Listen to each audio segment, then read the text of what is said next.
Hey, hope you had a lovely Thursday. You're just in time for the day's top stories.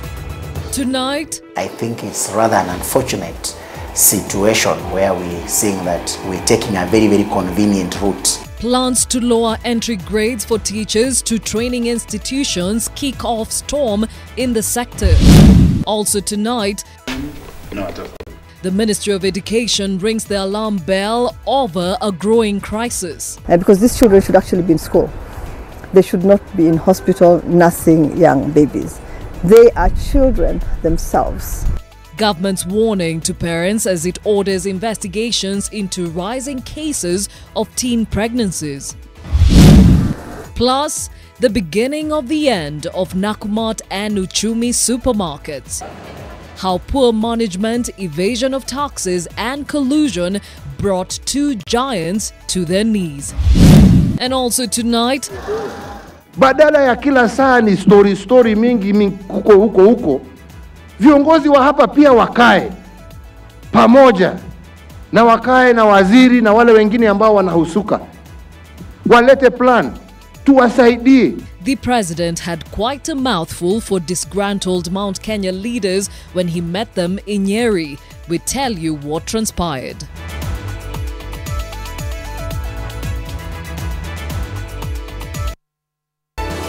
NTV Tonight with Gladys Gachanja. Thank you for joining us. Our sign language interpreter tonight is Raphael Mbalo. Now, education experts have faulted a policy by the Ministry of Education through the Kenya National Qualifications Authority to lower the entry grades for teachers to training institutions and universities. They say the move will compromise the standards of education. In September this year, the Qualifications Authority wrote to the TSC asking it to comply with a new directive, leaving the teacher's employer at a crossroads. Leila Mohammed has more.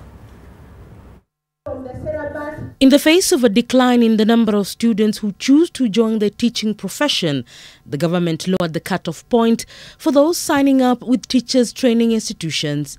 But the policy has been faulted for what some say will reverse gains already made in bettering the standards. The teacher is the single most critical factor in the teaching and learning process.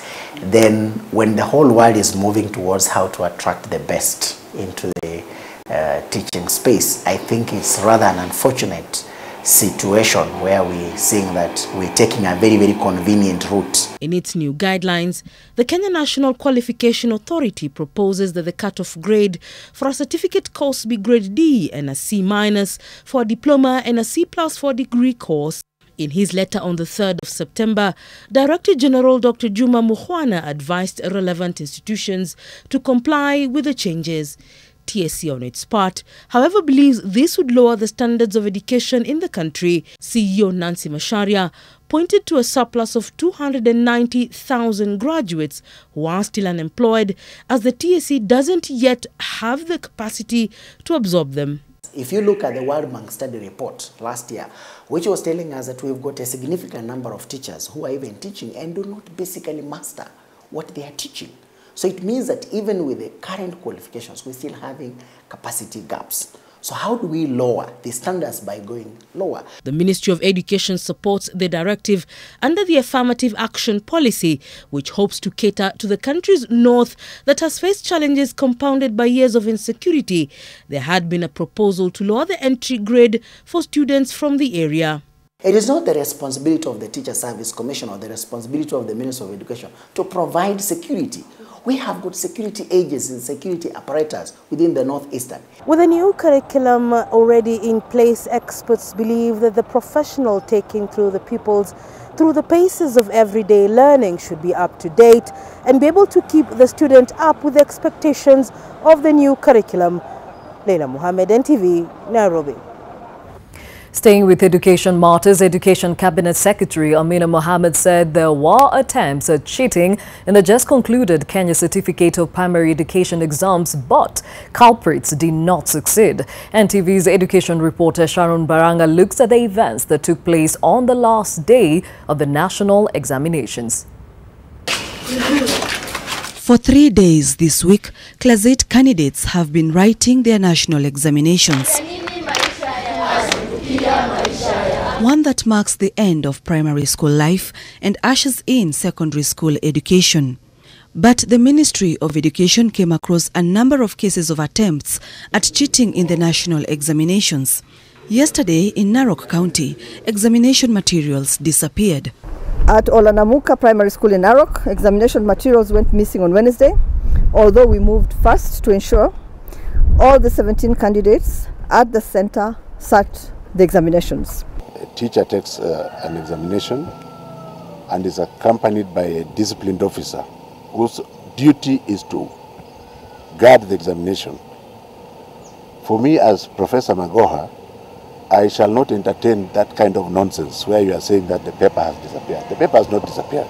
Since Tuesday in Nakuru County, officials from the Ministry of Education, NEC and the County Security Committee have been watching closely Victory Preparatory, one of the KCPE examination centers in Gilgil sub-county. This was after a tip-off from the public that among the 16 registered candidates in this school, there were standard 7 pupils sitting for the examination as proxies for the real candidates. Watoto kwanza ndio walianza kusema tumekutana na watoto wengine tulikuwa tunasoma nao kwani walifika 8. Sasa hapo ndio tulianza kushuku kuna mambo inaendelea sio mzuri. We have not confirmed any student who is doing for another one. But that does not say we have stopped there. We are still following up. Next week on Monday, Form 4 candidates will begin their theory exams. In the last 3 days, Class 8 candidates have been writing their national examinations, and the Ministry of Education has had to deal with a number of cases that were brought to their attention, such as teenage pregnancies and people trying to impersonate candidates. But other than that, the curtains have been drawn for this year's KCPE, and the candidates now await results. Sharon Baranga, NTV, Nairobi. Well, the 2018 Kenya Certificate of Primary Education examination has concluded with its fair share of the unusual. More than 20 candidates reportedly wrote their exams in health facilities, having given birth shortly before or during the 3-day exam period.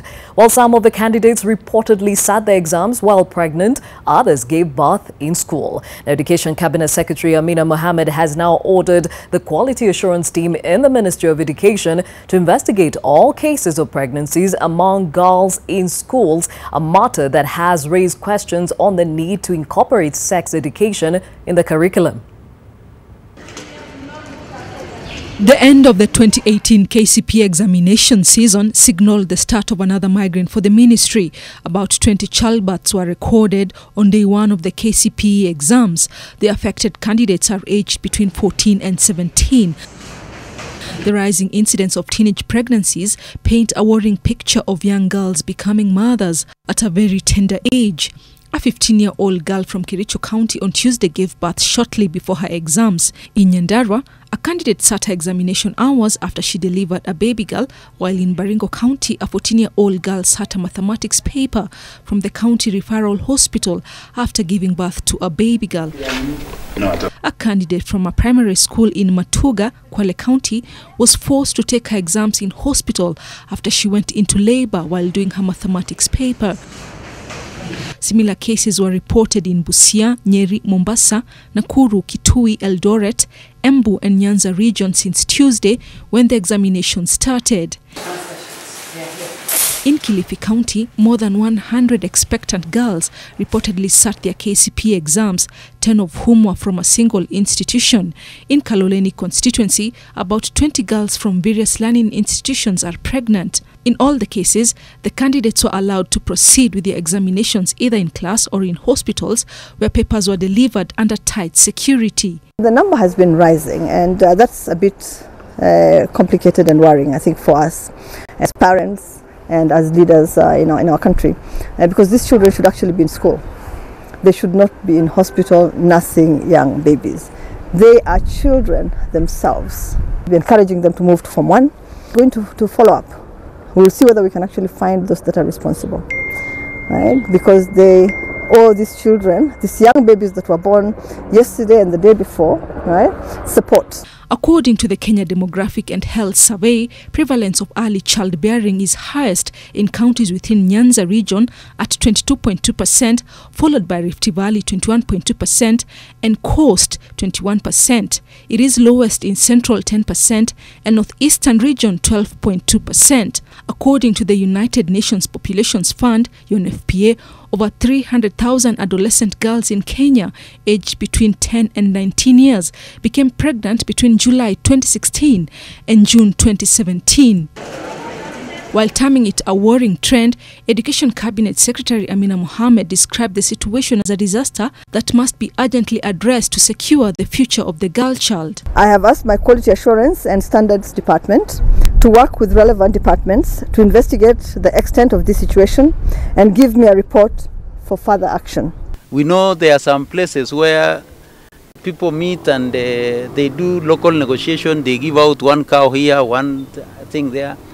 We shall not allow that, and we shall arrest anybody, including the parents who are engaged in this backroom negotiation while they are compromising the future of our children. Parents have also been challenged to discuss reproductive health matters openly with their teenage girls and explain to them the importance of avoiding sex and reporting sexual assault. All of us need to self-reflect and really think seriously about what is happening in our country, how we are not protecting those that God gave to us to protect. Right?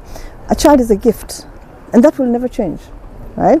Whether that child is born by a 13-year-old or by a 40-year-old. Let's not expose them to things that they're not supposed to be exposed to at such a tender age. The debate on whether to introduce sex education in both primary and secondary school fizzled out 3 years ago.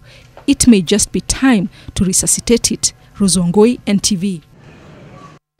Definitely grave concerns there that should be looked into as soon as possible for all the stakeholders. Now, away from that, President Uhuru Kenyatta now says he will have a say in who succeeds him in 2022. Speaking in Nyeri town after meeting the region's MPs, whom he scolded for not focusing on development but just politics, President Kenyatta said the MPs are in for a surprise if they think he will be quiet as he exits State House. According to the president, the region's leaders have been engaging in needless politicking at the expense of serving the Kenyans who elected them. NTV's political affairs reporter Kennedy Murithi will be coming to us with a more comprehensive report, but just listening to a snippet.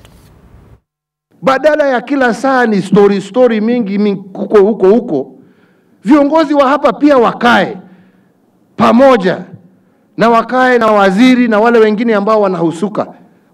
Walete plan, tuwasaidie. Well, Kennedy Murithi will be bringing us more from that event today. Now, the killing of 6 people in Dandora on suspicion of rape and violent robbery has raised questions on just why police officers kill suspects, especially where serious crimes are involved. Areas such as Mathare and Dandora have long bore the brand of police killings, which appear to have replaced arrests and prosecutions as the principal methods of dealing with suspected criminals.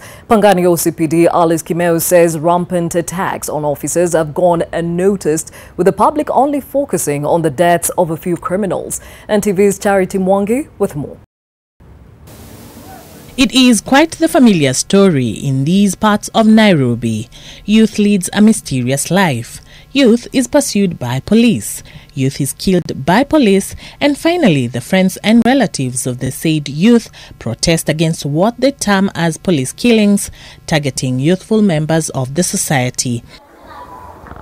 This time round, the community in Mathare says that the killing of 6 youth at the weekend in the area is an act of revenge by the police following an attack on police officers, one of whom is recuperating at the Nairobi West Hospital. Enye mtoto anaweza ingia kwa tabia mbaya, lakini kuna mahali nafaa mtoto apelekwe, si kushikwa tu na kuuliwa tu kama mnyama hivyo. 2 of those killed lived inside this shack, earning their living by offering services to businesses operating in the area. Kama huyo kijana hawa vijana wawili, kama wangekuwa waizi wale wakubwa, hawezi enda pale apike ugali na umpe tu kitu ya kukula ama na sigara. Police are said to have stormed their small living quarters and roughed them up, ushering them into a waiting problem Probox vehicle that drove off. Huyu kijana alikuwa analia hata anasema yeye sio mwizi. Mimi nalala tu hapa, mimi ni desperate. Later on, their neighbors received word that the young man had been killed. The same narrative echoed by the family of Evans Odhiambo, who had been shot shortly before 8 p.m. last Friday. The stray bullet was lodged around his waist area. But nzuri tulimpata akiwa amefanyiwa first aid. A group of armed men interrupted his treatment and frog-marched him into a probox and drove off with him. The family is unsure of the identity of the men, as they never made their identity known to them. A frantic search ended with the discovery of Odhiambo's lifeless body at the city mortuary. Nilimpata kama amepigwa risasi nyingi sana ambayo sasa sijui nilikendeka. Alafu wanaandika ati a known person from Rumakona with a gunshot. Wanaandika kati wamemkota. Our efforts to get a response from the Pangani police station were unsuccessful, with the OCPD Alice Kimeu turning us away and referring us to the office of the police spokesperson. Deputy Police Spokesperson Tony Munga, who was meant to address us on behalf of his superior Charles Owino, failed to honor his commitment for an interview with NTV. Charity Mwangi, NTV. To something that has made headlines for the better part of the year, and poor management, abuse of gaps in the law, evasion of taxes and collusion among workers, management and suppliers are some of the reasons behind the collapse of Nakumatt and Uchumi supermarkets. Now, a report by the Senate Committee on Trade and Industrialization shows that the two institutions also cooked their books over time, accrued heavy debts and even defaulted on loans. Silas Apollo with details on what has now become part of a country's sad story of grace to grass for some of the leading retail stores. They were once regarded as the success stories of Kenya's business acumen. But today, Nakumatt and Uchumi supermarkets are nothing but a pale shadow of their former self in what some government agencies have come to describe as a business plot gone wrong. A Senate committee investigating the reasons for the collapse of the two firms says their management was to blame for their eventual downfall. The supermarket chains suffered heavily from gross mismanagement, poor strategic decisions, weak management, poor resource policy, and unsuitable financing. Submissions made before the committee by various government agencies also cite ambitious expansion programs funded by debts, tax issues, and massive internal losses perpetrated by some wayward employees and suppliers as some of the reasons for the collapse. For instance, the National Treasury, while making its presentation to the committee, said that chains like Nakumatt had instances where unscrupulous employees colluded with suppliers to pay for goods not delivered, leading to losses running into billions of shillings. The submissions by the Treasury are pegged on a report by the Trade Association of Kenya, which estimates that major retailers lose 3.5 billion shillings worth of stock annually due to theft.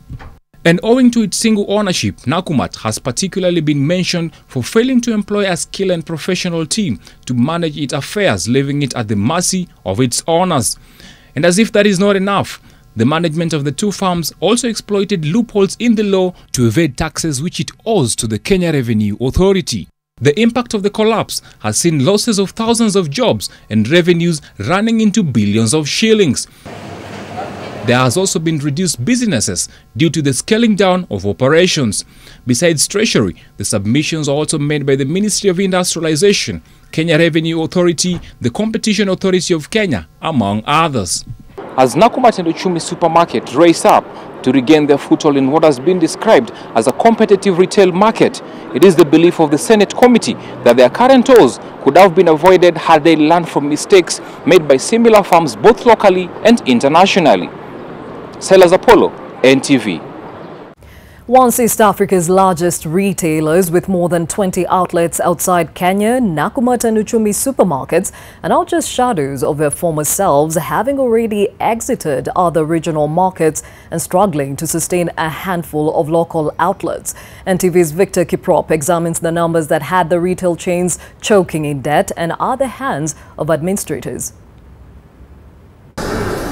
Since its launch as Nakuru Mattresses in 1992, Nakumatt Supermarkets has been a Kenyan success story with 64 branches and 150,000 transactions per day during its peak. But now, the retail chain has already closed down 58 branches, including the Mega branch, which was until its closure in September, the chain's most profitable branch in terms of sales. According to documents presented by the Senate Committee on Trade and Industrialization, Nakumatt's total debts stand at 35.5 billion shillings, 51% of which is owed to just suppliers and landlords. Other debts include 2.4 billion shillings to the KRA, 1.6 billion shillings to its employees, and 7.5 billion shillings to creditors, including banks. Uchumi Supermarkets, on the other hand, could also soon exit the retail business after more than 4 decades of local and regional operations, as it struggles with millions of shillings in unpaid debts to suppliers, workers and investors. Uchumi currently needs a minimum of 6 billion shillings to return from the brink. However, the government has already ruled out bailing out the cash-strapped retailer in July, pushing it closer to collapse. From the 40 branches it operated 3 years ago, Uchumi now has just 10 branches running, having been forced to shut down operations in the rest of the branches, including its prime Sarit Center outlet, which it has operated for over 3 decades. Nakumatt and Uchumi's misfortunes have also opened doors for the entry of several international supermarket chains, including Africa's largest retailer ShopRite, French multinational Carrefour, and Botswana's Choppies, who have recently expanded their footprint into the country's retail sector. Victor Kiprop, NTV. Another matter that has continued to make headlines, defense lawyers representing some NYS scam suspects want a section of the media, specifically Nation Media Group, barred from covering the trial, claiming journalists are misreporting the case and portraying their clients unfairly. Defense lawyers accuse the prosecution of misconducting itself during the hearing, adding that they fear the accused will not be given a fair trial. The hearing has been adjourned to Friday. NTV's Seth Olale explains. The defense lawyers came into the courtroom with guns blazing against the lead prosecutor, Joseph Riungu, and the media. To begin with, defense lawyer Wandugi Kirabe, who represents 2 of the NYS 2 suspects, faulted Chief Magistrate Douglas Ogoti's ruling against his adjournment application on Wednesday, as he could not attend the court proceedings since he had another matter at the Court of Appeal. The lawyer requested the court to hand him Wednesday's recorded proceedings and time to go through the prosecution statement. And the only thing a counsel cannot do is to tell a 3-judge bench that I was before the Chief Magistrate and therefore could not appear before me. The agitated lawyers also took issue with the manner in which the media was reporting the ongoing case on NYS 2 scandal. Indeed, if you look at the headline of the Nation today, it talks about how to supply air and make a film. I don't recall anybody testifying along those lines that somebody supplied air. I dare say it is not much to us to bar this reporter and, if necessary, this media house from covering this proceeding.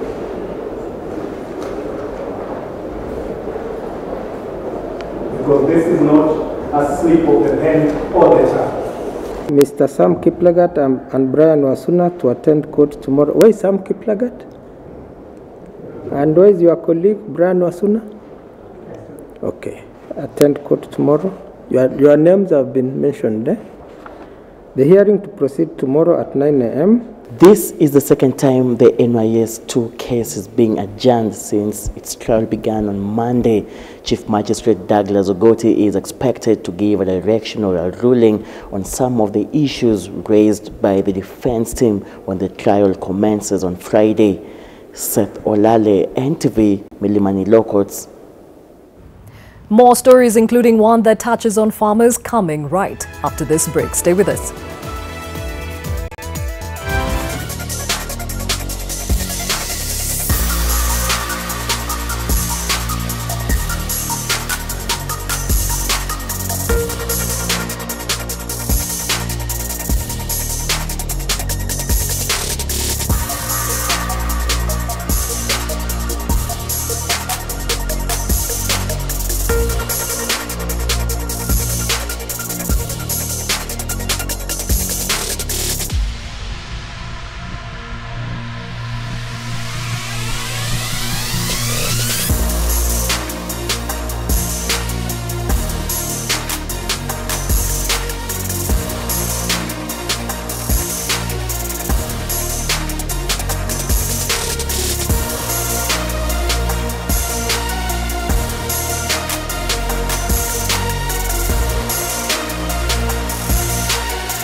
Thank you for staying with us. Now, mismanagement and inefficiencies in the National Cereals and Produce Board in the management of grain has prompted farmers to rethink their relationship with the NCPB. A group of farmers in Uasin Gishu are pushing for a milling plant which will handle their grain, add value and eradicate the NCPB's role. Leaders from the region want management of the board devolved. NTV's Lois Wangoi with more.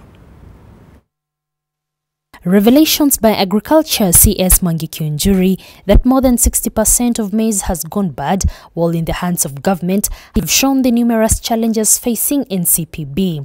Now, some leaders say the solution may lie in a change in strategy. Agriculture is devolved. Why should the national government be handling cereals board?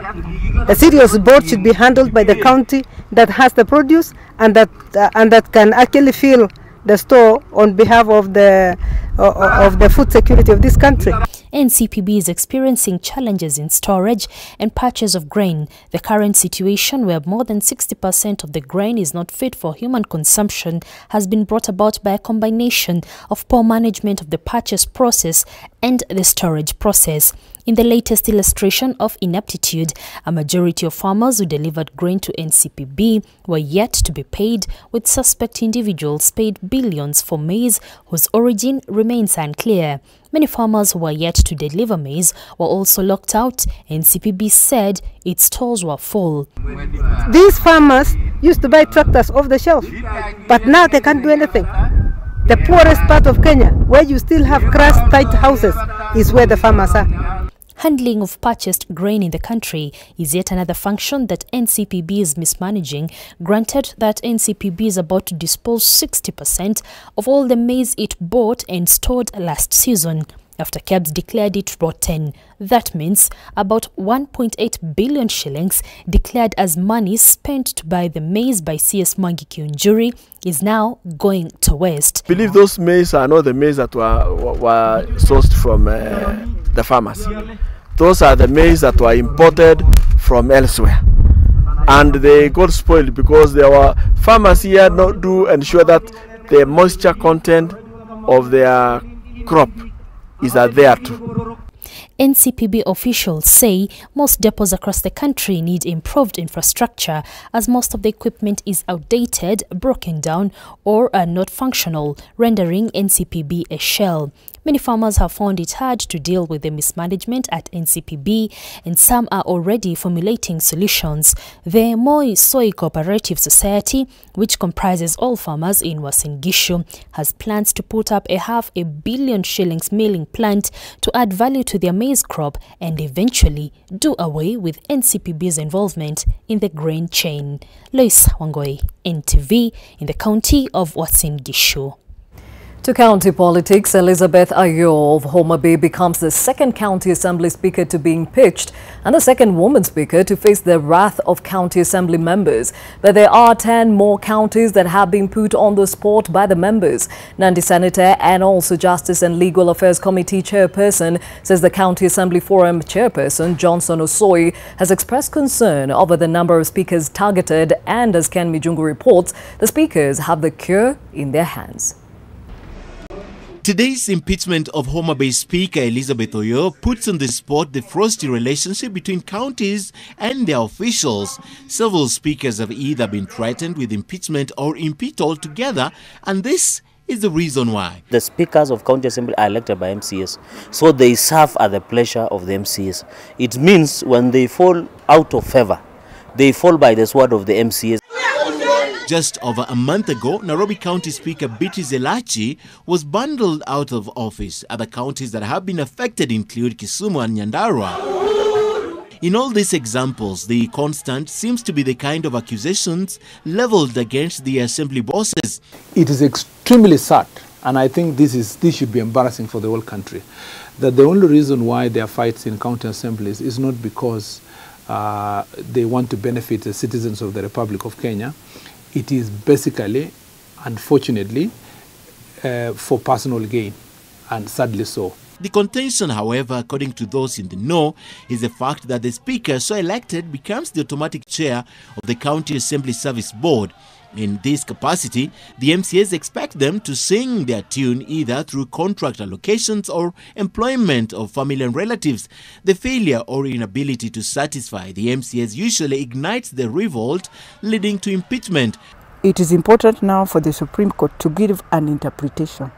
What are the violations that are supposed to be alleged to a person who is a speaker for you to be impeached? Is very important.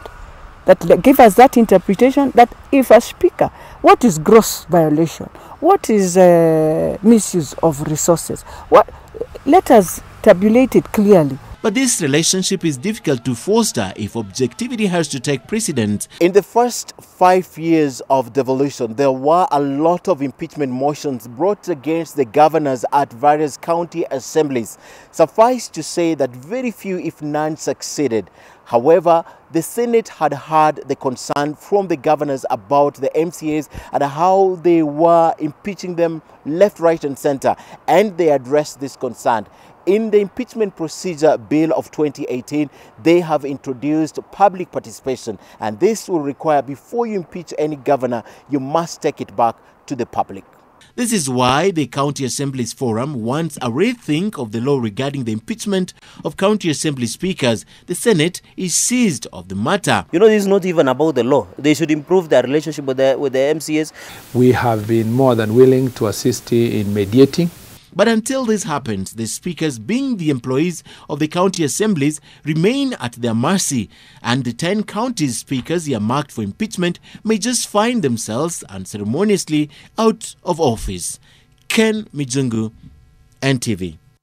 To health matters now, 8 Kenyatta National Hospital medical practitioners were today arraigned in court in Nairobi and charged with taking part in an unlawful assembly and creating disturbance. 3 of them face a further charge of resisting arrest. The 8 appeared before Nairobi Chief Magistrate Francis Andai and denied that on the 31st of October this year, along Gong Road near Afia House with others who were not before the court, they took part in demonstrations where they threw stones and water bottles at motorists. They were released on a cash bail of 10,000 shillings each, while the 3 who faced an additional count of resisting arrest were released on a cash bail of 20,000 shillings each.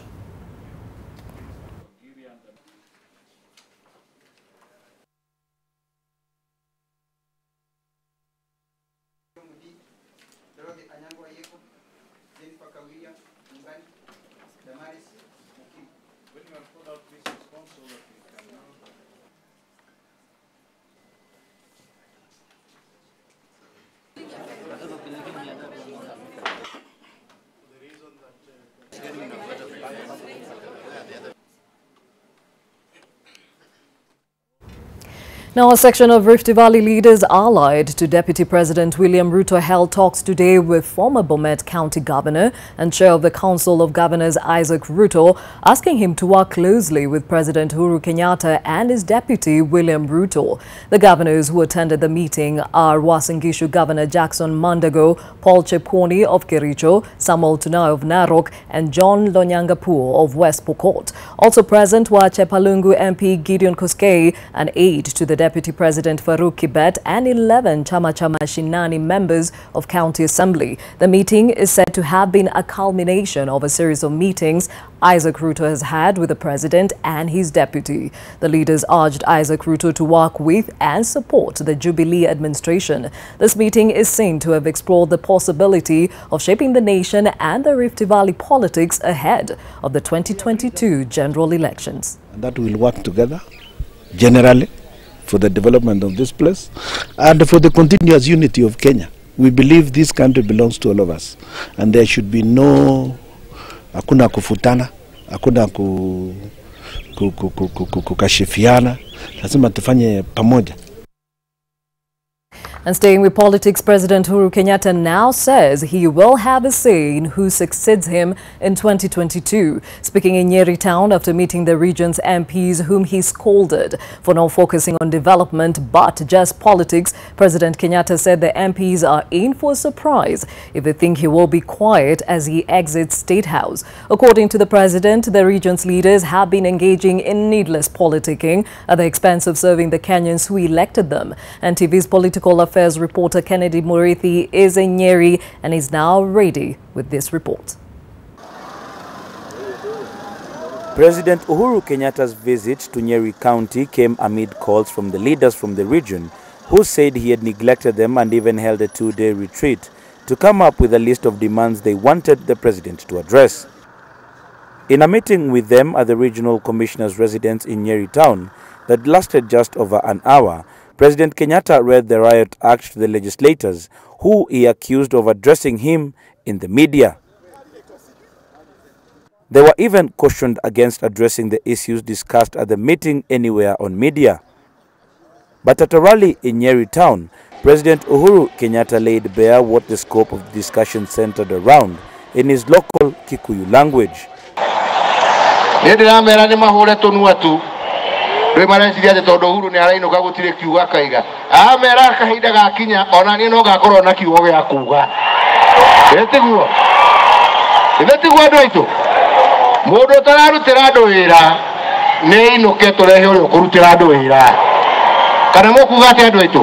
The president's wrath would not stop at that. When he left the meeting with the region's MPs, he only left with Nyeri County MPs, whom he said he was impressed with, leaving all the others to come up with a clear working plan that would benefit the region.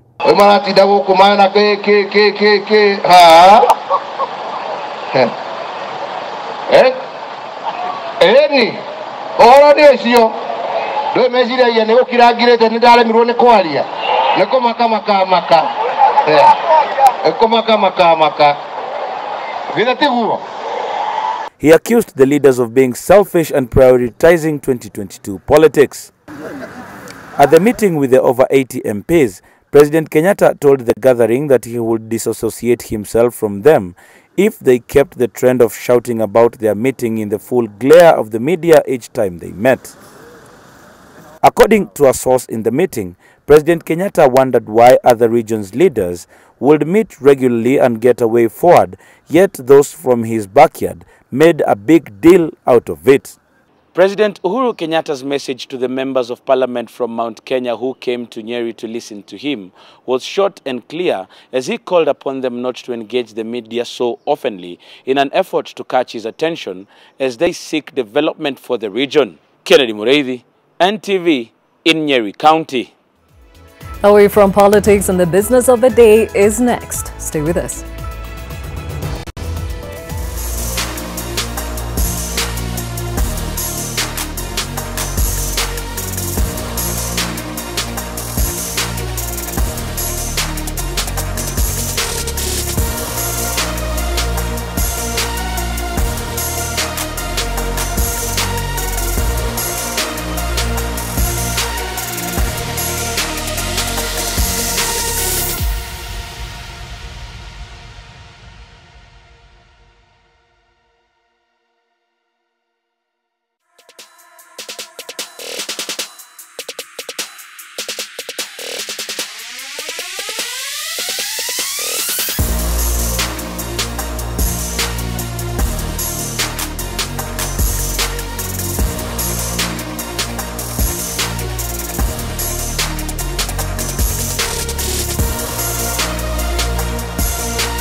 Welcome back. Now, President Uhuru Kenyatta has directed that East African Community Cabinet Secretary Aden Mohammed maintains leadership of the multi-agency team tasked with overseeing improvement of Kenya's business environment despite being moved from the Ministry of Industry in July this year. Incumbent, that is Cabinet Secretary for Industry Peter Munya, has been asked to focus on small and medium enterprises and the fight against counterfeit products.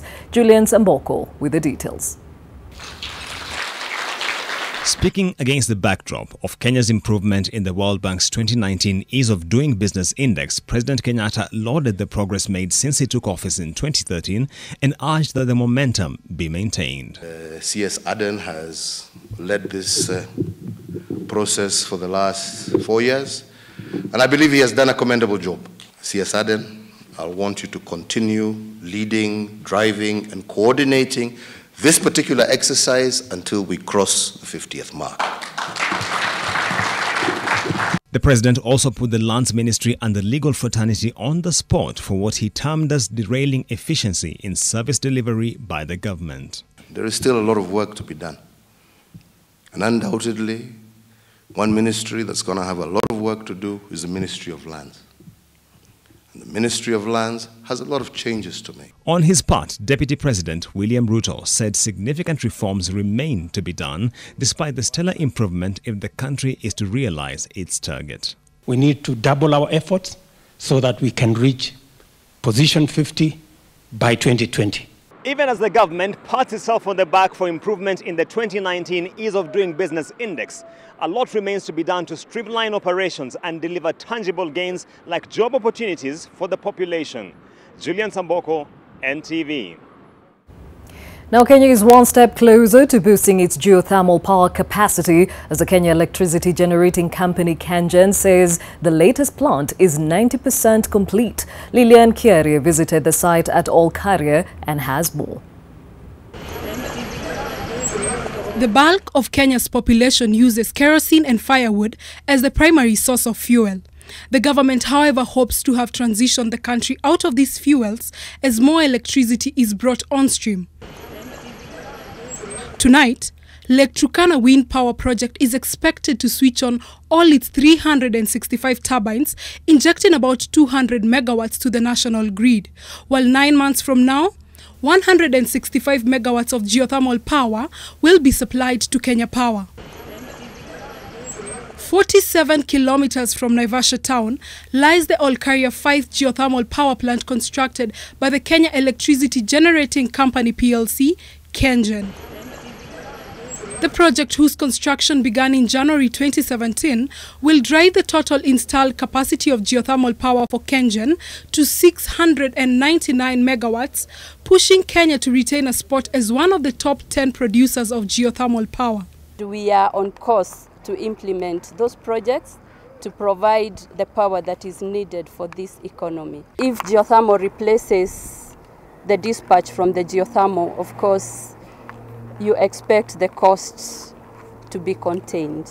The power generated at the plant will be evacuated through high voltage power lines from Olkaria to Suswa substation. In the pipeline is Olkaria 1, Unit 6, which has a capacity of 83 megawatts. This project, valued at 45 billion Kenyan shillings, is expected to make a significant contribution to Kenya's rising demand for electricity.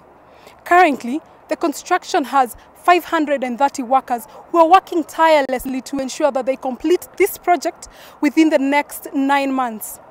Lilian Nyeri, NTV Business, Olkaria 5 in Naivasha.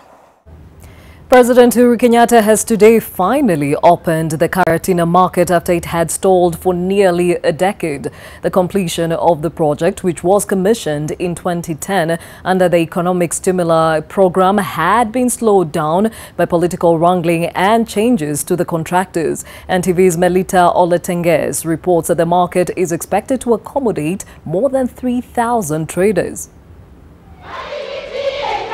Karatena market, which is considered the second largest market in East Africa after Kongowea market in Mombasa, has been rocked by controversy over its progress and completion for the past 9 years. But today, President Uhuru Kenyatta has put an end to years of uncertainty after he opened its doors to traders. The cost of the 3-story market block and air market project has risen from an initial 260 million shillings to 400 million due to the construction delays, change of contractors and rising cost of building materials. Ahadi ambaye tuliwapatia ya kwamba tutamaliza hii soko yenu. Na leo hii tumeweza kuifungua kirasmi. Politicians have used the project for political leverage in the elections of 2013 and 2017. Rival politicians promised to champion its completion once they assumed leadership, with each leader now claiming a piece of the cake. Hili soko la Karatena limejengwa na national government na hakuna Dururu county government imetoa. Na nimepatia governor funguo. Sasa jukumu ni la governor la kuhakikisha ya kwamba haki itendeke na wananchi wale ambao wanastahili wapatiwe nafasi waanze kuuza katika hiyo soko. There is hope at last for thousands of traders who will start using the Karatena market again in the next few days. However, attention now shifts to the blurry allocation of market space. Melita Oletenges, NTV, Karatena, Nyeri County. Thika Community Hall today turned chaotic as residents fought off a member of the county assembly who they claimed was trying to force them into effecting the new rates and charges proposed by the 2018-2019 Kiambu County Government Bill. The residents questioned the rationale used at arriving at the new rates that will see a significant increase on single business permits, parking fees, land and property rates and licenses for small traders in a move set to help the county raise $2.7 billion for development. By the end of the meeting, the members unanimously agreed to scrap all new levies and fees that had been introduced in the 2018 Kiambu County Finance Bill. The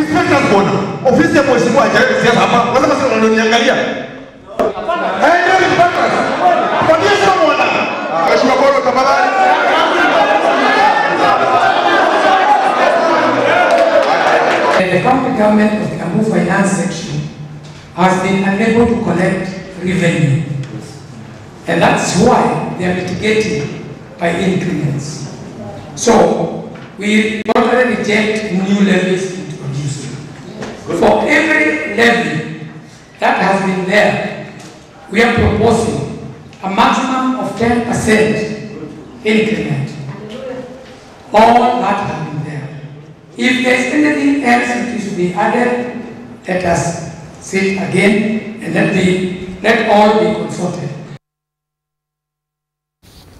As the world converges in Nairobi for the Blue Economy Conference scheduled for the 26th through the 28th of this month, the hospitality industry is set to get a boost with demand spiking for conference facilities and rooms. The Principal Secretary to the Ministry of Foreign Affairs, Macharia Kamau, has said that over 6,000 participants across the world are expected to attend this conference that will be held at the KICC. Kenya has already marshaled 650 million of the 800 million required to host the conference through donations and expects to have raised the balance in the next 2 weeks. We expect to have over 160 countries represented from around the world, and that will mean that we will be fully subscribed. We have at the moment over 4,200 participants signed up. We expect no less than another 2,000, maybe even 4,000 other participants to sign up over the next 2 to 3 weeks. That's all from the business world. Much more coming your way after this.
NTV Tonight with Gladys Gachanja. Thank you for staying with us. Now, our family in Nakuru has been mourning the death of their daughter 2 months since she passed on at a Nairobi hospital. The family says they have been denied the body of their loved one even after they had committed to paying off the remaining 4 million shillings out of the 10 million shillings medical bill. Amata Hospital representative said the matter was being discussed by their board. Lois Wanja, the fourth child of Edward and Jean Nganga, has lived with a heart condition until she died on the 21st of September. Lois had undergone a heart surgery to correct damaged valves at the Mater Hospital, but succumbed to post-surgery complications after 53 days at the hospital's ICU. Her parents were slapped with a 10 million shilling bill. Total, we have paid 6, and still the hospital is not sympathetic. They are talking of, you give us the money, we give you the money. Apart from the hospital bill, this family is accruing a daily morgue fee since the hospital has detained Lois's body. The family had even set a burial date and dug a grave for a funeral that has never taken place. Today is when we are making the first payment of as per that payment plan. Still pleading with them, consider us, we are serious in paying. It's only that we don't have the money. So consider releasing the body to us, so that we are not subjected as a family in the neighborhood to this indefinite mourning. Maombolezo watu wanakuja wanaimba, wanaomboleza na hakuna mazishi. Kwa hivyo watupatie mwili, tuzike na wajaribu kutuevu hizo pesa. Ndiye na sisi tupate nafasi ya kuendelesha maisha yetu. Our efforts to reach the CEO of the Mater Hospital on phone proved futile, but an official at the hospital requesting anonymity says the matter is with the hospital's board. Bridget Ngana, NTV, Nakuru. Not now when I'm not working. The sporting action is right after this.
Let's play. Now, Principal Secretary in the Ministry of Sports, Kiremi Kaberia, now says the ministry wasn't aware that the national football amputee team wore jerseys branded with Nairobi Governor Mike Sonko's logo at the Amputee Football World Cup in Russia. He made the revelations before the National Assembly Sports Committee, and NTV's Ida Waringa was there.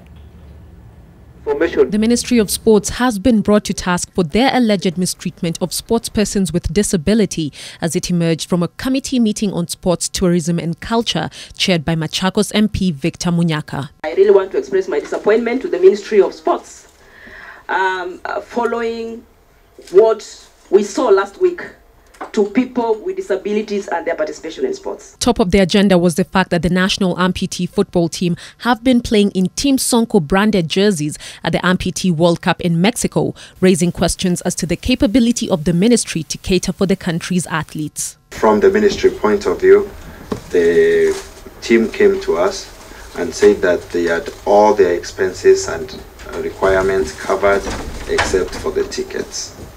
We provided them with the tickets, and we did not know that the kit that they were going to wear was Sonko. We found that out when they were already on the pitch. In a conversation with NTV, Secretary General of the National Amputee Federation, Peter Olo, refuted these claims, saying instead that the government first cut the amputee budget substantially, forcing them to seek alternative sources of funding. The ministry, however, says that the much-awaited sports fund, estimated at 12 billion shillings, will be released this month. Meanwhile, the Anti-Doping Agency of Kenya put forth new initiatives in its continued fight against doping, which has seen a number of top Kenyan athletes banned for illegal substance abuse. Such initiatives include several anti-doping workshops and outreach programs. Ida Waringa, NTV, Nairobi. The national amputee team will face defending champions Russia on Thursday night in a round of 16 encounter at the ongoing Amputee World Cup in Mexico. The team qualified for the second round of the tournament after finishing second in Group F behind Turkey following the 3-0 victory over African champions Liberia and 2-1 win over the US. Now, the team had lost 4-1 in its opener against Turkey. On Wednesday, Nairobi Governor Mike Sonko rewarded the team with $500,000 shillings for their win against the US. The governor earlier facilitated the team's participation in the World Cup by purchasing kits and settling allowances. Kenya Premier League champions Gor Mahia leave for England on Friday morning, where they are scheduled to play English Premier League side Everton in a one-off friendly on Tuesday at Goodison Park. Shafiq Batambuze will be the only new signing in line to feature in the game. The team has also signed Pascal Ogueno from Kariobangi Sharks, Kenneth Muguna from Albanian side KF Tirana, and Crispin Ogendo from Kenyatta University. A total of 26 players will travel to Liverpool, and the squad is scheduled to watch the Premier League clash between the Toffees and Brighton on Saturday at Goodison Park. Ahead of their departure, the squad was issued with new kits from the club's title partner SportPesa in Nairobi. After footage of former Ghana Football Association President Kwesi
all the news we had for you. Thank you for your company, and a special thank you to Raphael Mbalo, who was the sign language interpreter tonight. My name is Gladys Gachanja. Have a good night.